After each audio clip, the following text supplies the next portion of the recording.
கடலியல் சம்பந்தமாக புனிதமிகு குரான் என்ன சொல்கிறது என்று பார்ப்போம். குரானில் சூரா அர்-ரஹ்மான் அத்தியாயம் 55 வசனம் 19-20 மரஜல் பஹ்ரைனி யல்தகியான் பைனஹுமா பர்ஸഖுன் லா யப்கியான்.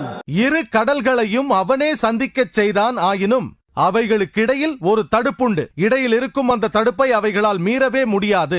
ஆகவே அந்த காலத்தில் திருக்குரான் விரிவுரையாளர்கள் இது என்னவென்று வியப்பில் ஆழ்ந்தார்கள். இரண்டு நீர்மங்கள் சந்திக்கின்றன, இரண்டு வகை உண்டென்று அவர்களுக்கு தெரியும். ஒரு வகை உப்பு, இன்னொன்று இனிப்பு.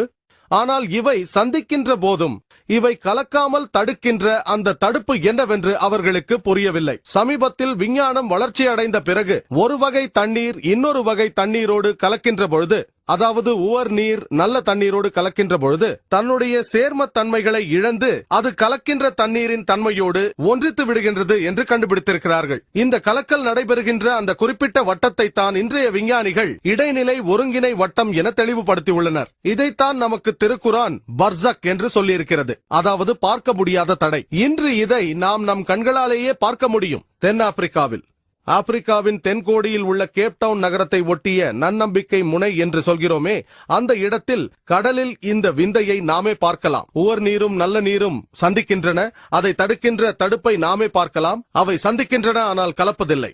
இதே போன்ற ஒன்றை நாம் எகிப்திலும் பார்க்கலாம். நைல் நதி மத்திய தரைக்கடலில் விழுகின்ற பொழுது, நல்ல நீர் உவர் நீரில் விழும் பொழுது.